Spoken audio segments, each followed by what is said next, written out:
തൊപ്പിയുടെ ഷഡ്ഡിക്കഥ. തൊപ്പിയുടെയും റാംബോയുടെയും ഷഡ്ഡി അലക്കി കൊടുക്കുന്ന പണിയായിരുന്നു മമ്മൂന് MRC ഗാങ്ങിലെ ആ വീട്ടിലുണ്ടായിരുന്ന പണി എന്നാണ് മമ്മുവും അതേപോലെ ഷമീറും വന്നിട്ട് ഇപ്പോൾ യൂട്യൂബിലെ അവർ ചാനലിലൂടെ വെളിപ്പെടുത്തിയിരിക്കുന്നത്. അപ്പൊ നിങ്ങൾക്ക് ഈ തൊപ്പി, ഷമീർ, മമ്മു ഇവരൊക്കെ അറിയുമെന്ന് പ്രതീക്ഷിക്കുന്നു. ചില ആൾക്കാർക്ക് അറിയാതിരിക്കാം. തൊപ്പി എന്ന് പറയുന്നത് നിഹാദ്. ഇപ്പോ മുന്നേ കുറെ കാലം മുന്നേ ഒരു 5-6 വർഷം മുന്നേ തൊപ്പി എന്ന പേരോടെ ഒരു യൂട്യൂബ് ചാനൽ തുടങ്ങി ലൈവിലൂടെ തന്നെ. അത് പക്ക ഒരു പട്ടിത്തിട്ടം കളി എന്ന് വേണം പറയാം.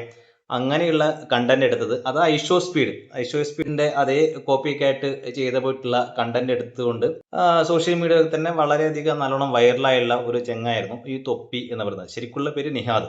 ആ സമയത്തൊക്കെ ഞാൻ ഈ തൊപ്പിയുടെ വീഡിയോ ഞാനധികം കാണാറില്ല. പക്ഷെ ഈ ചെറിയ വയസ്സുള്ള പിള്ളേർ ഈ തൊപ്പിയുടെ ഭയങ്കര ഒരു ഫാനായിട്ടുള്ള മാറിയിട്ടുള്ള ഒരു സംഭവമൊക്കെ നടന്നായിരുന്നു. അപ്പൊ നമ്മളെ വീട്ടിലും ഈ ചെറിയ പിള്ളേർ ഈ തൊപ്പി എന്ന് പറയുമ്പോൾ ഞാനൊക്കെ ചീത്ത പറയായിരുന്നു, വഴക്ക് പറയായിരുന്നു. എന്തിനാണ് ഇവന്റെ വീഡിയോ ഒക്കെ കാണുന്നെന്ന് പറഞ്ഞത്. അതിനുശേഷം തൊപ്പി ഒരു നമ്മുടെ ഫസ്മിനി ഉണ്ടല്ലോ, അവരുമായിട്ട് ഒരു പ്രണയത്തിലാവുന്നു. അതിനുശേഷം അത് ബ്രേക്കപ്പ് ആകുന്നു. അതിനുശേഷം കുറച്ചു കാലം അവിടുന്ന് തൊപ്പിയുടെ ഒരു മിറാക്കിൾ ചേഞ്ച് ഉണ്ടായിരുന്നു. അത് എന്നെ വല്ലാണ്ട് അത്ഭുതപ്പെടുത്തിയായിരുന്നു. തൊപ്പിയുടെ വീഡിയോ കാണാൻ പാടില്ല എന്ന് പിള്ളേരോട് പറഞ്ഞ ഞാൻ തന്നെ തൊപ്പിയുടെ ഒരു ഫാനായിട്ട് മാറുകയും അതിനുശേഷം തൊപ്പിയുടെ ലൈവ് കുറച്ചു കാലം ഞാൻ പുറത്ത് ഉണ്ടായിരുന്ന സമയത്ത് തൊപ്പിയുടെയും ഈ MRC ഗാങ്ങിന്റെ എന്റെയും വീഡിയോയിലെ ഒരു സ്ഥിരം പ്രേക്ഷകരായിരുന്നു. ഒരു ലൈവിന്റെ ഒരു സ്ഥിരം പ്രേക്ഷകരായിരുന്നു. ഒരു നല്ല രസമായിരുന്നു, നല്ല എന്റർടൈൻമെന്റ് ഫാക്ടർ ആയിരുന്നു. കുറച്ച് തെരുവിളിയും ഇതൊക്കെ ഉണ്ടായിരുന്നെങ്കിലും ഒരു എന്റർടൈൻമെന്റ് ആയിരുന്നു തൊപ്പിയുടെ ലൈവ് എന്ന് പറഞ്ഞത്. പിന്നെ ഞാൻ വല്ലാത്തൊരു ബഹുമാനവും വല്ലാത്തൊരു ഇഷ്ടവും തൊപ്പിയോട് ഉണ്ടായിരുന്നു. കാരണം വെച്ച് കഴിഞ്ഞാല് വളരെ ആ ലോ ലെവൽ കോണ്ടന്റിൽ നിന്ന് ഒരു ഹൈ ലെവൽ കോണ്ടന്റിലേക്കും അതുപോലെ തന്നെ അവന്റെ സ്വഭാവത്തിലുണ്ടായിരുന്ന മാറ്റം വല്ലാത്തൊരു ചേഞ്ച് ആയിരുന്നു. നല്ലൊരു ബിസിനസ് മൈൻഡുള്ള വ്യക്തി, പിന്നെ നല്ല കാര്യങ്ങൾ ചെയ്യുന്ന, ചാരിറ്റി ചെയ്യുന്ന, കൂടെയുള്ളവരെ വല്ലാണ്ട് സപ്പോർട്ട് ചെയ്തിട്ട് അവരെ ഉയരങ്ങളിലേക്ക് കൊണ്ടുവരാൻ വേണ്ടി ശ്രമിക്കുന്ന ഒരു ആള് എന്ന രീതിയിലൊക്കെ തൊപ്പിയെ ഞാൻ വല്ലാണ്ട് ഒരു ബഹുമാനം ഉണ്ടായിരുന്നു, ഒരു ഇഷ്ടവും ഉണ്ടായിരുന്നു. അതുപോലെ തന്നെ ഒരു എന്താ പറയാ, ഇങ്ങനെയൊക്കെ ജീവിക്കണം എന്ന് ഭയങ്കര ലക്ഷറി ലൈഫായിരുന്നു തൊപ്പിയുടെ തന്നെ. അതൊക്കെ ഇപ്പോ നമ്മള് ഇപ്പൊ പറയുന്നുണ്ടല്ലേ, സോഷ്യൽ മീഡിയയിൽ നടക്കുന്ന കാര്യങ്ങൾ ഒന്നുപോലും വിശ്വസിക്കാൻ പാടില്ല. നമ്മളെ റിയൽ എന്ന് പറയുന്നത് ഭയങ്കര സത്യമായിട്ടുള്ള കാര്യമാണ്. നമ്മൾ കാണുന്നതൊന്നുമല്ല സത്യങ്ങൾ. അതിന്റെ പുറകിൽ ക്യാമറക്ക് മുന്നിൽ ഇവര് ഓരോ സ്ക്രിപ്റ്റും കൊണ്ടുവരും, പിന്നെ ഓരോ കോണ്ടന്റുകൾ ഉണ്ടാക്കും, പിന്നെ വ്യൂസിന് വേണ്ടിയിട്ടും റവന്യൂവിന് വേണ്ടിയിട്ടും എന്തൊക്കെയോ കാണിച്ചു കൂട്ടുന്നു. ഇങ്ങനെയൊക്കെയാണ് ഇപ്പോ ഷമീറും മമ്മും ജാസിയും അവരുടെ ചാനലിലൂടെ, യൂട്യൂബ് ചാനലിലൂടെ, അതേപോലെ തന്നെ കിക്കിന്റെ ലൈവിലൂടെയും പുറത്തു നിന്നപ്പോഴാണ് ഇങ്ങനത്തെ കാര്യങ്ങൾ മനസ്സിലാകുന്നത്. ഞാൻ ഗ്യാങ്ങിനെ പറ്റി ഫസ്റ്റ് പറയാം. തൊപ്പി ഫസ്റ്റ് സ്റ്റാർട്ട് ചെയ്യുന്നത് ഇൻഡിവിജ്വൽ ആയിട്ടാണ് സ്റ്റാർട്ട് ചെയ്യുന്നത്, ലൈവിലേക്ക് സ്റ്റാർട്ട് ചെയ്യുന്നു. അതിനുശേഷം ആ ഗ്യാങ്ങിൽ 2-3 പേര് വന്നും പോയിക്കൊണ്ടും ഇരുന്നുകൊണ്ടിരുന്നു.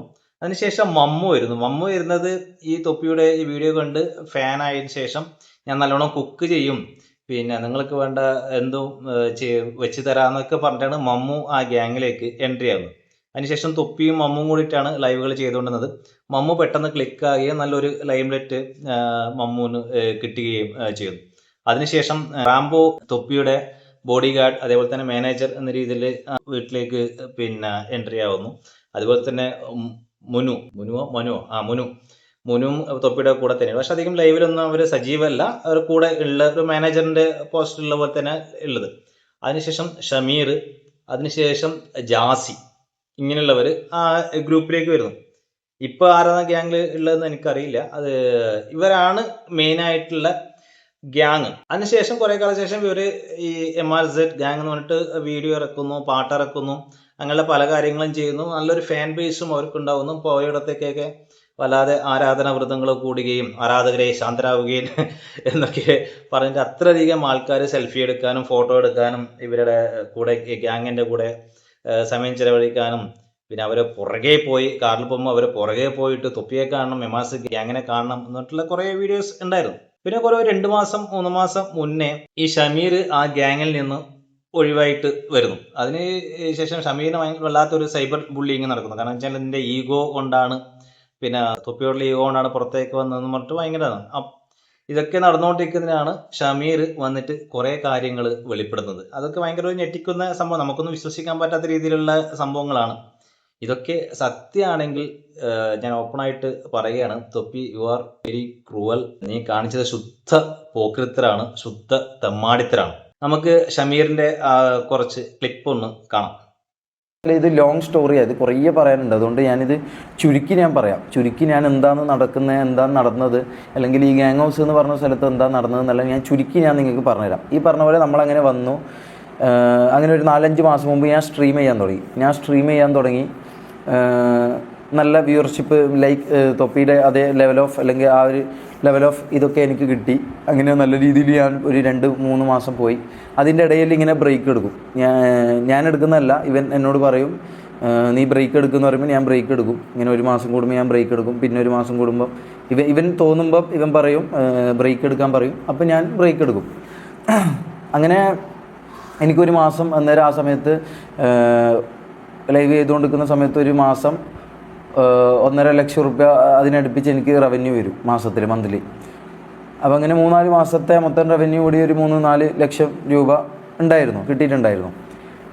അപ്പോൾ അതൊന്നും ഞാൻ ചോദിച്ചിട്ടില്ല. കാരണം ഇവൻ്റെ ഇതുകൊണ്ടാണ് ഞാൻ ഇതായത്. അവൻ്റെ ലൈവിൽ പെർഫോം ചെയ്തതിനോ ഇതിനോ ഒന്നും ഞാൻ ഇന്നേവരെ ചോദിച്ചിട്ടില്ല. ഞാൻ എൻ്റെ സ്വന്തമായിട്ട് എനിക്കൊരു റീചാർജ് ചെയ്യണമെങ്കിൽ പോലും ഞാൻ അവനോട് ചോദിക്കാറില്ല.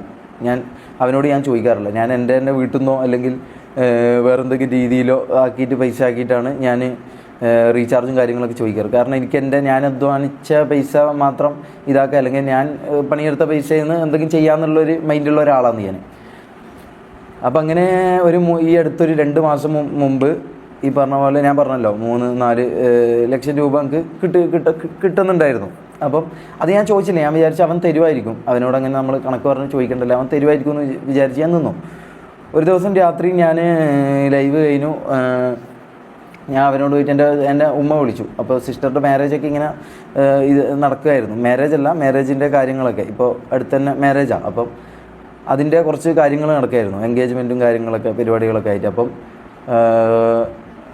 സ്വാഭാവികമായിട്ട് എൻ്റെ വീട്ടിൽ നിന്ന് പൈസ ചോദിക്കുമല്ലോ. ആ ഇതിൽ ഇവനോട് ഞാൻ പൈസ ചോദിച്ചു. അത് ഞാൻ ഉണ്ടാക്കിയ പൈസ താടാ അങ്ങനെയൊന്നല്ല ഞാൻ ചോദിച്ചത്.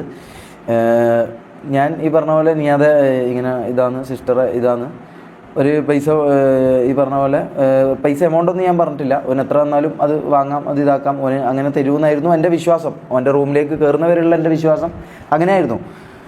അങ്ങനെ ഞാൻ കയറി, ഞാൻ അവനോട് ചോദിച്ചു.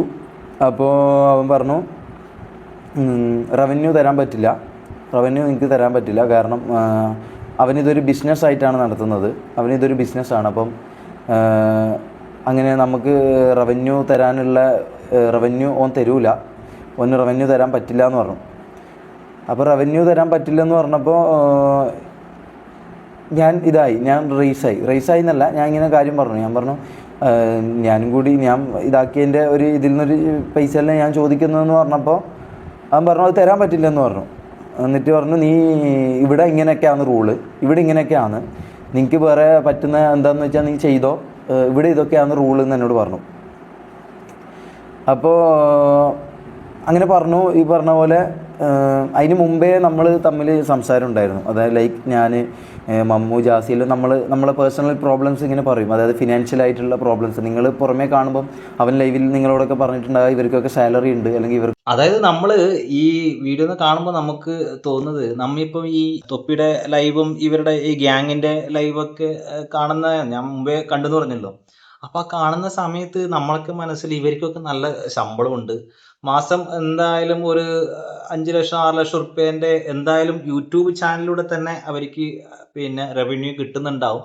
അതിൽ ഇവൻ തൊപ്പി ഇടക്കിടക്ക് പറയാറുണ്ട് ഇവൻ എത്ര ശമ്പളമാണ്, നമ്മളെ എഡിറ്റർക്ക് ഇത്ര ശമ്പളമാണ്, പിന്നെ മമ്മൂന് ഇത്രയാണ്, മമ്മൂന്റെ ബാങ്ക് അക്കൗണ്ട് ഒക്കെ അതിന്റെയൊക്കെ കാര്യങ്ങൾ പിന്നെ മമ്മൂ വന്നിട്ട് പറയുന്നുണ്ട്. അതൊക്കെ അവനിട്ട് കൊടുത്തതാണ്. ഇത് ഇങ്ങനെ പിന്നെ വ്യൂവേഴ്സ് ചോദിക്കുന്നുണ്ട്, ഇവരെ ഫാൻസ് ചോദിക്കുന്നുണ്ട്, മമ്മൂനെ ബാങ്ക് ബാലൻസ് എത്രയാണ് ചോദിക്കുന്നുണ്ട്. അവന്റെ ബാങ്ക് ബാലൻസ് കാണിച്ചിട്ടില്ലെങ്കിൽ പിന്നെ നാണക്കേടാണ്. അതുകൊണ്ട് ഇവൻ തന്നെ പൈസ ഇട്ട് കൊടുത്തിട്ട് ആ ബാങ്ക് ബാലൻസ് ആണ് ലൈവ്. അതായത് പക്ക ബിസിനസ്മാൻ ആണ് തൊപ്പി എന്ന് പറയുന്നത്. ഫുള്ള് എങ്ങനെയെങ്കിലും പൈസ സമ്പാദിക്കണം, ഇവരെ കൊണ്ട് ഇവരുടെ കഴിവുകൾ വെച്ചിട്ട്, ഇവരെ കോമാളിത്തരങ്ങൾ വെച്ചിട്ട്, ഇവരെ യൂസ് ചെയ്തുകൊണ്ട് പിന്നെ എത്രയും വേണ്ട പൈസ സമ്പാദിക്കണം എന്നുള്ള ഒറ്റ മൈൻഡ് മാത്രമേ തൊപ്പിക്ക് ഉണ്ടായിരുന്നുള്ളൂ. പക്ഷെ തൊപ്പി തെറ്റ് ചെയ്യുന്നത് വെച്ച് കഴിഞ്ഞാൽ കൂടെ ഉള്ളവർക്ക് അത് ഏത് കമ്പനി ആണെങ്കിലും നിങ്ങൾ യൂട്യൂബ് ഒരു ഗ്യാങ് ആയിട്ട് എന്തായാലും മുന്നോട്ട് വന്നു കഴിഞ്ഞാൽ അവർക്ക് കൃത്യമായിട്ടുള്ള ശമ്പളം കൊടുക്കണ്ടേ. അപ്പൊ അവർക്കും അവരുടേതായിട്ട് ഫാമിലീസ് ഉണ്ടാവുമല്ലോ. അവിടെ കൃത്യമായിട്ട് ശമ്പളം കൊടുത്തു കഴിഞ്ഞാൽ മാത്രമല്ലേ അവർ നിങ്ങളുടെ കൂടെ നിൽക്കത്തുള്ളൂ. ഇപ്പം ഷമീർ എന്ന് പറയുന്നത് ഷമീർ കുവൈറ്റിലെ ജോലി അതിന്റെ ഓപ്പൺ ആയിട്ടൊന്നും കാര്യങ്ങൾ പറഞ്ഞിട്ടില്ല. CA ആണ് എന്നൊക്കെയാണ്. അപ്പൊ അതൊക്കെ ലൈവിലൂടെ പറഞ്ഞ കാര്യങ്ങളാണ്. ആ ജോലിയൊക്കെ ഒഴിവാക്കിയിട്ട് ഇവന്റെ ഗ്യാങ് ചേർന്ന് കഴിഞ്ഞാലും അവരുടെ നിത്യേന പിന്നെ ചെലവുകളുണ്ടാവുമല്ലോ. ഇപ്പൊ റീചാർജ് ചെയ്യുന്ന കാര്യങ്ങൾ ഷമീർ പറയുന്നുണ്ട്. റീചാർജ് ചെയ്യുന്നതിന് വീട്ടിലൊക്കെ ചോദിച്ചിട്ട് ബാക്കിയുള്ള കാര്യങ്ങൾ ചെയ്തിട്ടാണ് റീചാർജ് ചെയ്യുന്നതെന്നാണ് ഷമീർ പറയുന്നത്. അപ്പോ നമ്മൾ ഈ ലൈവിൽ കാണുന്ന കാര്യങ്ങൾ വെറും തട്ടിപ്പ് കൂട്ടിയതാണെന്നും വെറും സ്ക്രിപ്റ്റ്. ഇവരും അതിന് ഉത്തരവാദിത്തങ്ങളാണ് അല്ലെ. അവൻ പറയുന്നത് എന്താണോ അതേപോലെ കാണിക്കുന്നു. പിന്നെ ഇവരുടെ മനസ്സിലൊക്കെ അവനുള്ള ദേഷ്യവും സങ്കടവും ഒക്കെയാണ്. പക്ഷെ ക്യാമറന്റെ മുന്നിൽ വന്ന ശേഷം അവന്റെ ആട്ടത്തിനനുസരിച്ച്, അതായത് തൊപ്പിയുടെ ആട്ടത്തിനനുസരിച്ചിട്ട് ഇവരും ആടുന്നു. ആ മമ്മൊക്കെ എന്തൊക്കെ വിഡ്ഢിത്തരങ്ങളാണ് കാണിച്ചു കൂട്ടിയത്, എന്തൊക്കെ തെണ്ടിത്തരങ്ങളാണ് കാണിച്ചു കൂട്ടിയത്. ഇപ്പൊ ഇതൊക്കെ കാണുമ്പോൾ എല്ലാം ഫുൾ സ്ക്രിപ്റ്റഡ് ആണ്. ഇവരെ ലൈഫ് എന്ന് പറയുന്നത് തന്നെ പിന്നെ ക്യാമറയുടെ മുന്നിൽ വന്നതിന് ശേഷം ഫുൾ സ്ക്രിപ്റ്റ് ആണ്. അത് അവിടെ ക്യാമറയുടെ മുന്നിൽ ഒരു മുഖം, ക്യാമറക്ക് പുറകിൽ ഒരു മുഖമായിട്ട് ജീവിക്കുന്നവരാണ് ഇവരൊക്കെ. അതാണ് ഇതിൽ നിന്ന് മനസ്സിലാവുന്നത്. നമുക്ക് ബാക്കിയൂടെ കേൾക്കാം. ദിവസം മലപ്പുറത്ത് നമ്മൾ നിൽക്കുമ്പോൾ ഒരു പരിപാടിക്ക് പോയ സമയത്ത് എന്തോ ഒരു പ്രൊമോഷൻ പരിപാടിക്ക് എന്തോ ഇതിനോട് ഇതാക്കാൻ പറഞ്ഞു. അപ്പം മമ്മു എന്തോ മൂടില്ലാന്നോ അങ്ങനെ എന്തോ പറഞ്ഞു. കാരണം സ്വാഭാവികമായിട്ട് അവൻ 2-2.5 വർഷമായിട്ട് കൂടെ നിൽക്കുന്നതെന്ന് ഓൻ പറഞ്ഞ എല്ലാ കാര്യങ്ങളും ചെയ്യുന്നതെന്ന് ഓൻ പറയുന്ന എല്ലാ ഇതിനും തുള്ളുന്ന ഒരു വ്യക്തിയാണ്. പക്ഷെ എന്നിട്ടും ഓന് എന്താ പറയുക, ഒരു 2 രൂപ ഓൻ്റെ കയ്യിൽ കിട്ടാത്തതുകൊണ്ടുള്ള ഇതുകൊണ്ടായിരിക്കാം മോട്ടിവേഷൻ. ആരും അങ്ങനെ എന്താ പറയുക 2-2.5 വർഷവും ഒരിക്കലും ഒരു കമ്പനിയിൽ ഇപ്പോൾ ശമ്പളം കിട്ടാതെ ആരും പണിയെടുക്കില്ല. അതുപോലെ തന്നെ അപ്പോൾ ഒരു ഡീമോട്ടിവേഷൻ വരും. അപ്പോൾ അതിൻ്റെ ഇതിൽ അവൻ പറഞ്ഞു പറ്റില്ല, വീഡിയോ എടുക്കാൻ പറ്റില്ല എന്നോ അങ്ങനെ എന്തോ ഒരു ഇതിൽ. അതും ഇങ്ങനെ തലയൊക്കെ ചൊറന്നോട്ട് ഇങ്ങനെ താഴേക്ക് നോക്കിയിട്ടാണ് പറയുന്നത്. അവനോട് നേരെ നിന്ന് നമ്മളാരും സംസാരിക്കാൻ നമുക്ക് പറ്റാറില്ല, അതിനുള്ളൊരു ഇത് ഉണ്ടാവാറില്ല. എനിക്ക് പിന്നെയും ഉണ്ടാവാറുണ്ട്, ബാക്കിയുള്ളവർക്ക് അത്രയും ഇത് ഉണ്ടാവാറില്ല. അപ്പോൾ ഇങ്ങനെയൊക്കെ ആയിട്ട് ഓൻ പറഞ്ഞപ്പോൾ ഇവനെന്ത് ചെയ്തു, നീ ഇരിക്കുമെന്ന് പറഞ്ഞു. ഓനെ കട്ടിലിരുത്തി. അപ്പോൾ നമ്മളെല്ലാവരും കൂടെ ഉണ്ട്. അപ്പോൾ ഇവൻ്റെ കാല് കൊണ്ട് എന്ത് ചെയ്തു, ഓൻ്റെ മുഖത്ത് ഇങ്ങനെ ചൂട്ടി ഒരു 5 മിനിറ്റോളം മുഖത്ത് ചൂട്ടിയിട്ട് എന്താടാ എനിക്ക് പറ്റാത്തതെന്ന് പറഞ്ഞിട്ട് തെറിയൊക്കെ വിളിച്ചുകൊണ്ട് കാലിങ്ങനെ ചൂട്ടി. അത് കണ്ട് എനിക്ക് മൊത്തത്തിൽ ബാഡായി.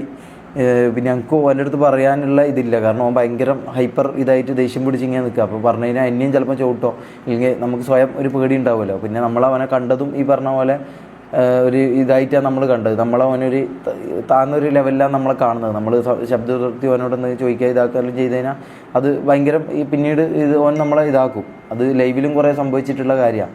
അതായത് ഓൻ പറഞ്ഞ പോലെ കാര്യങ്ങൾ എന്തെങ്കിലും നമ്മൾ ചെയ്യാതെ ഇരുന്ന് കഴിഞ്ഞാൽ അതിൻ്റെ ലൈവിന് ശേഷം നമുക്ക് കുറേ ഇത് കിട്ടും. നമ്മളെ മെൻ്റലി ആണെങ്കിലും ഓൻ്റെ വായ കൊണ്ട് ഓൻ നമ്മളെ ഭയങ്കരമായിട്ട് തളർത്തും. പലതും പറഞ്ഞ് തെറിവിളിയിലൂടെയും ഇതുമെല്ലാമായിട്ട് നമ്മളെ തളർത്തും. അപ്പം അതുകൊണ്ട് ഓനോട് നമുക്കൊരു പേടി, ഇതുണ്ട്. ബഹുമാനമില്ല, നമുക്ക് പേടിയുണ്ട്. പേടി മാത്രമേ ഉള്ളൂ.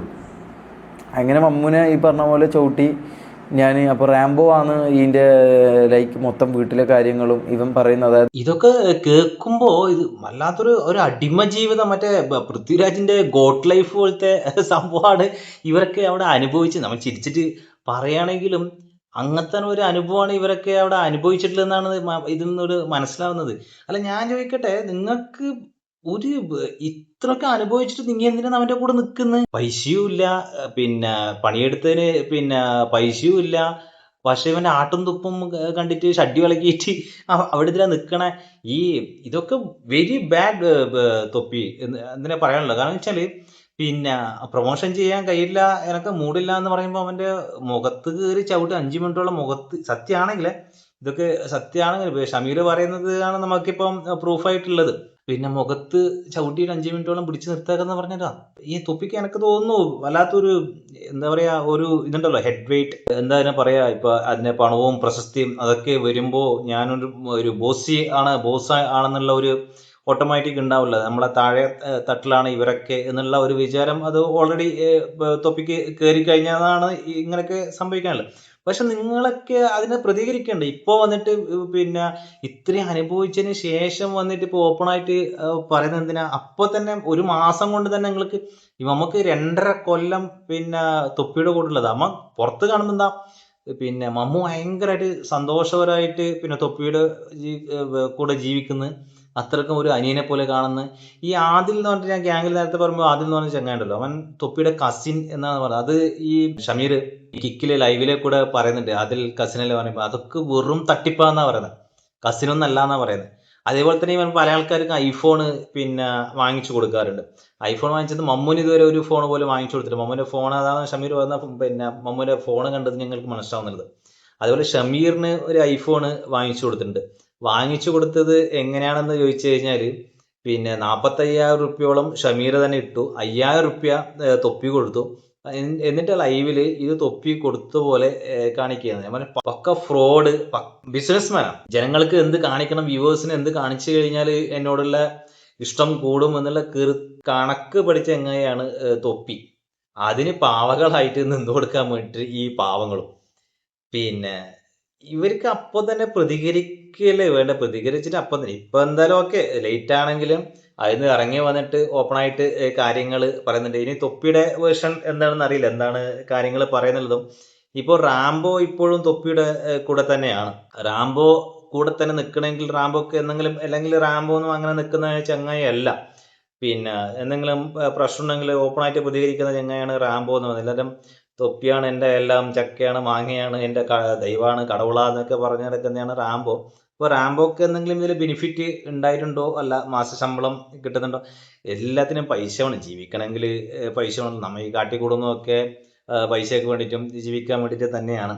അപ്പോൾ ഇവർ പറയുന്നതിൽ കാര്യങ്ങളൊക്കെ ഉണ്ട്. പക്ഷെ ഇങ്ങനെയൊന്നും അടിമകളായിട്ട് പിന്നെ നിൽക്കാൻ പാടില്ല ഷമീറെ. അപ്പോൾ തന്നെ ഫസ്റ്റ് പുറത്തേക്ക് വരണമായിരുന്നു. അതെന്തായാലും നിങ്ങൾക്ക് ഒരു മാസം മമ്മു വിട്. മമ്മു എന്ന് പറഞ്ഞാൽ ചെറിയ ചെക്കൻ, അതിനൊരു ബുദ്ധിയും ഇല്ല. പിന്നെ ഇങ്ങനെ കൂടുതൽ തന്നെ എനിക്കൊരു ഇഷ്ടപ്പെടാത്ത ചങ്ങായി ഈ മമ്മു എന്ന് പറയുന്ന ചങ്ങായ. അതിനൊരു ബുദ്ധിയും വിവരവും ഇല്ലാത്തത്, ആരോടെ എങ്ങനെ പെരുമാറണമെന്നോ ഈ പിന്നെ ക്യാമറയുടെ മുമ്പിൽ തന്നെ എങ്ങനെ പെരുമാറണമെന്നോ ഒരു അന്തം കുന്തല്ലാത്തൊരു ചങ്ങായാണ് ഈ മമ്മു എന്ന് പറയുന്നത്.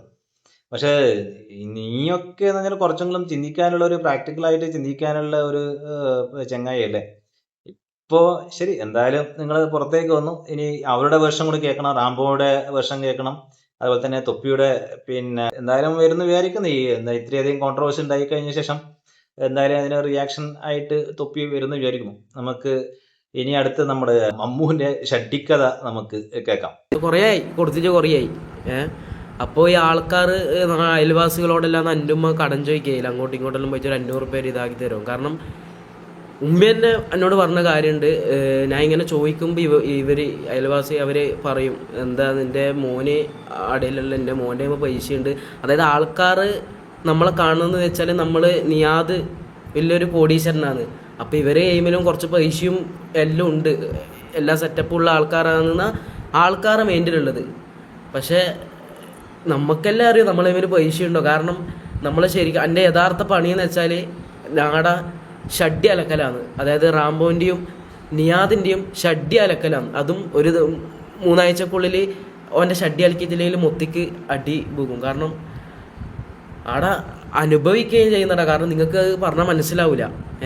ഞാൻ ആദ്യമായിട്ട് ഇങ്ങനെ ഞാൻ പറയുന്നത് വെച്ചാൽ അത് അനുഭവിക്കണം. കാരണം അനുഭവിച്ച ആൾക്കാരാണ് നമ്മൾ. ഓൻ്റെ ഷഡ്ഡി അലക്കലും, ഓൻ്റെ ഷൂ തുടക്കല്, ഓൻ്റെ കാറ് എല്ലാം ഒരു കുഴപ്പമില്ല. അതൊന്നും കാരണം നമ്മള് കൂടി സഞ്ചരിക്കുന്ന വണ്ടിയാണ്, കൂടി ഉപകാരമുള്ള വണ്ടിയാണ്. പക്ഷെ ഇത് നമ്മളെ അങ്ങനെയാണ് കാണുന്നത്. ഓക്കെ അതെല്ലാം അനുഭവിക്കാം. ഷഡ്ഡി അലക്കാം, ഓൻ്റെ ഇത് പറയുന്നത് കേൾക്കാം, എല്ലാം കേൾക്കാം. എന്നാ പിന്നെ നമുക്കുള്ള എന്തെങ്കിലും ഓൻ സമ്പാദിച്ചതിൽ നിന്ന് നമ്മള് കോമാളിത്തരം കാണിക്കുന്നുണ്ടല്ലോ. അതായത് ഷഡ്ഡിയിട്ട് തുള്ളുന്നുണ്ട്, മറ്റവൻ അങ്ങനെ ആക്കുന്നുണ്ട്, ജോളോ ചിപ്പ് ആടെ ഈടെ ഇതാക്കുന്നുണ്ട്. പക്ഷെ അതിന് നമ്മൾ ഇതാക്കുന്നതിൻ്റെ എന്തെങ്കിലും ചെറിയ മാസം ഒരു 5,000 രൂപയെങ്കിലും തരാൻ മനസ്സ് എനിക്ക് കാണിക്കണമെന്ന് ഞാൻ പറയുന്നത്. പക്ഷെ അയ്യോ ഇതുവരെ 2.5 കൊല്ലമായിട്ട് ഇവന് അതുവരെ കാണിച്ചില്ല. പക്ഷെ അവൻ പൈസ അയക്കും. എൻ്റെ ഗൂഗിൾ പേയിലെല്ലാം നിങ്ങൾ ചോദിക്കുന്ന ഇത് കാണിച്ചു. പക്ഷെ അവൻ പൈസ അയക്കലുണ്ട് മക്കളെ. 10,000 രൂപ 5,000 രൂപ ലോൺ അയക്കും. അത് എന്തിനു വേണ്ടിയിട്ട്? ഓൻ്റെ കാര്യങ്ങൾ അതായത് ഇവിടെ അടക്കാൻ അത് എന്ത് ചെയ്യാനും റെഡിയാ, ഷഡ്ഡി അലക്കാനും റെഡി, എന്ത് കോമാളിത്തനം കാണിക്കാനും റെഡിയാ, പൈസ കിട്ടിയാൽ മതി. എന്ത് ആണ് ഇനിയൊക്കെ പറയുന്നത്? മറ്റവരെ ഷഡ്ഡി അലക്കിയിട്ട് വരെ എനിക്ക് ജീവിക്കണോ അത് ആലോചിക്കണേ. ഓക്കെ, പഠിച്ചിട്ടില്ല എന്നുള്ള കാര്യം തന്നെ, പക്ഷേ എന്ത് ആട്ടും തുപ്പും കേട്ടിട്ട് മറ്റവന്റെ ഷഡ്ഡി ഇളക്കി കൊടുത്തിട്ട് പിന്നെ അങ്ങനെയൊക്കെ ജീവിക്കണോ? പിന്നെ വേറെ എന്തെങ്കിലും അധ്വാനിക്കുന്നെങ്കിൽ പണിയെടുത്തിട്ട് ജീവിച്ചൂടെ? ഇല്ലെങ്കിൽ കുറച്ച് യൂട്യൂബ് ചാനൽ തന്നെ, നിനക്ക് അന്ന് തന്നെ കുറച്ച് ഫെയിം ആയല്ലോ, നിനക്ക് തനിയെ വന്നിട്ട് ഒരു യൂട്യൂബ് ചാനൽ തുടങ്ങിയിട്ട് ജീവിച്ചില്ലായിരുന്നോ? എന്തിനു പിന്നെ അവനെ അണ്ടി നോക്കിയിട്ട് പിന്നെ നടന്നേ? ഇതൊക്കെ പറയുമ്പോൾ ഷമീറും അങ്ങനെ പറയുന്നുണ്ട്, അതേപോലെ ഇവനും പിന്നെ മമ്മുവും പറയുന്നുണ്ട്, ഓക്കെ അടിമകളായി വിചാരിച്ചാലും കുഴപ്പമില്ല. അപ്പൊ എന്താ പറയാ, അതൊരു നമുക്കൊക്കെ ഉണ്ടാവുന്നുണ്ട് ഫ്രണ്ട്സുകൾ എന്ന് പറയുന്നത്. ഒരു 4-5 ഫ്രണ്ട്സ് ഉണ്ടെങ്കിൽ ഒരു ഫ്രണ്ട് മാത്രം അവന്റെ കീഴിലായിരിക്കണം, ബാക്കിയുള്ളവരൊക്കെ അവൻ പറയുന്ന, ഇപ്പൊ ടൂറ് പോകണമെങ്കിൽ അവൻ പറയുന്ന സ്ഥലത്തായിരിക്കണം പോകേണ്ടത്. അവൻ നമ്മളെ മാക്സിമം യൂസ് ചെയ്യും എല്ലാ കാര്യത്തിനും. അവന്റെ ആ ഒരു വലയത്തിൽ പെട്ടുപോകും. അവനോട് നോ പറയാൻ കഴിയില്ല നമുക്ക്.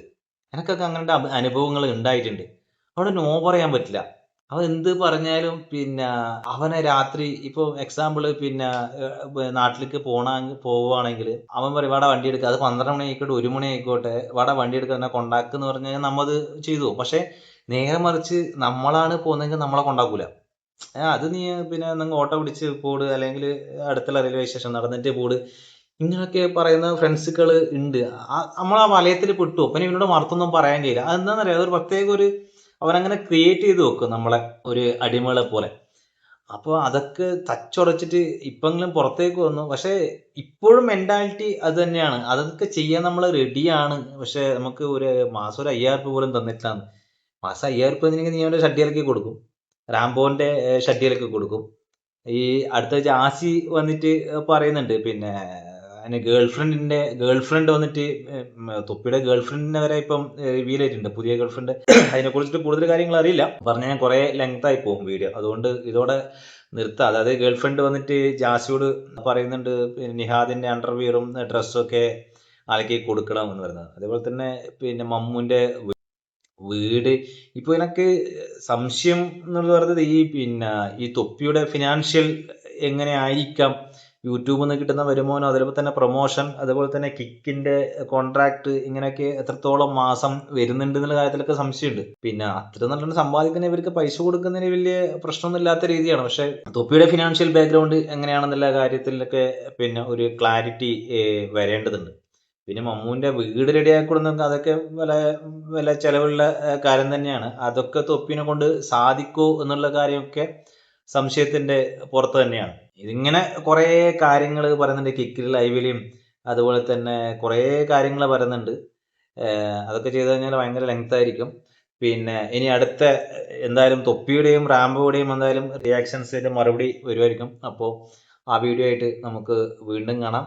നിങ്ങളെ അഭിപ്രായങ്ങൾ പിന്നെ താഴെ അറിയിക്കാൻ. ഞാൻ ഒരാഴ്ചയായിട്ട് വീഡിയോ ചെയ്ത് ഒരു ജോലി സംബന്ധമായിട്ട് പുറത്തേക്ക് പോകേണ്ട ഒരാവശ്യം ഉണ്ടായിരുന്നു.